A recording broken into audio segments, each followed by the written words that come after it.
Avec Filmora 11, vous pouvez créer des masques animés pour apporter encore plus d'effets spectaculaires à vos montages. Dans cette vidéo, nous allons donc découvrir ce nouvel outil, comment créer un masque et comment l'animer. Alors le masque, c'est une forme qui va nous permettre de délimiter une zone dans laquelle notre image sera visible.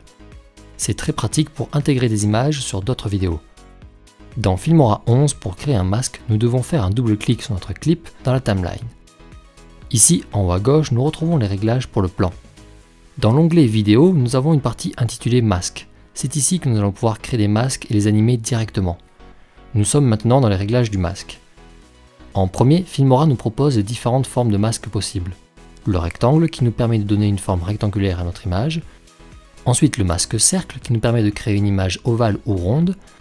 Ici, avec les masques ligne double ou simple ligne, nous pouvons très facilement conserver une seule partie de la largeur de l'image.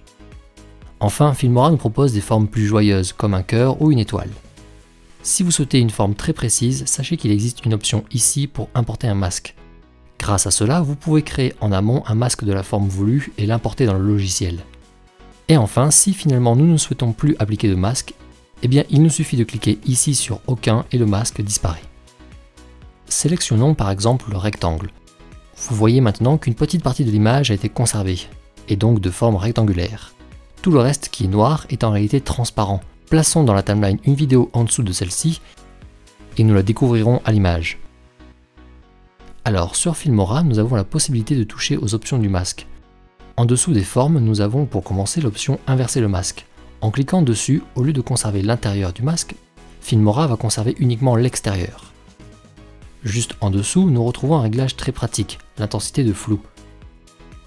Ceci nous permet de rendre les bords du masque plus ou moins nets. Grâce à cela, nous allons pouvoir créer des intégrations plus douces.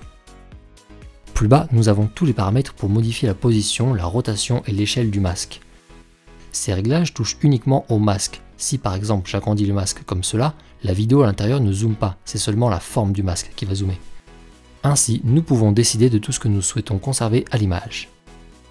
Pour encore plus de précision, sur Filmora 11, nous pouvons modifier le masque directement depuis le retour image ici. Sélectionnons le masque au milieu avec ce curseur et nous pouvons déplacer facilement le masque. De même sur les bords, nous pouvons sélectionner un des points bleus pour modifier la taille. Enfin, le rond bleu situé à l'extérieur du masque permet de toucher directement à la rotation. Grâce à tout cela, je peux par exemple décider de changer le fond de l'ordinateur ici dans cette vidéo. Il me suffit de caler parfaitement le masque sur les bords de l'écran. Voilà, maintenant le fond d'écran de l'ordinateur a changé.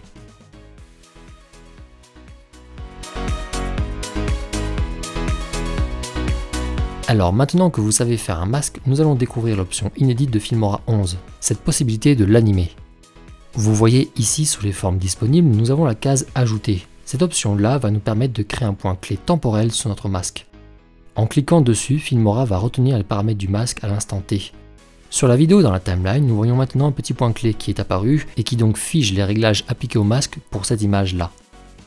Déplaçons-nous un petit peu dans la timeline. Ici, décidons par exemple que le masque doit être plus grand pour remplir toute l'image.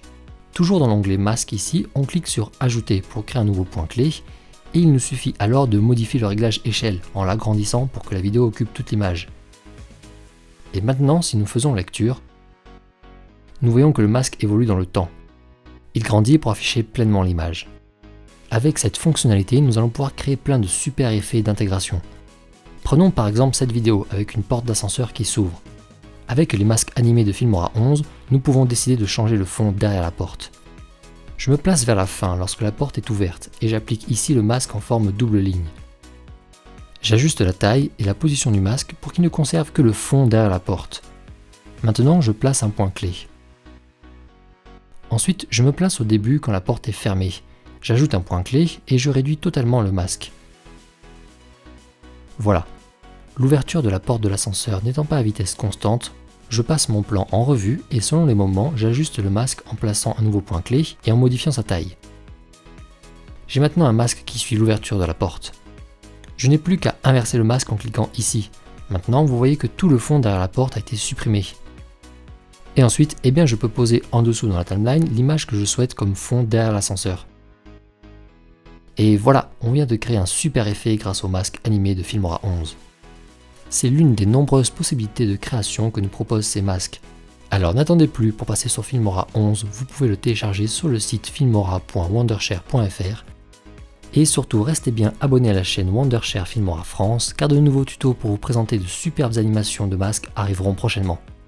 Filmora 11, la clé de votre créativité.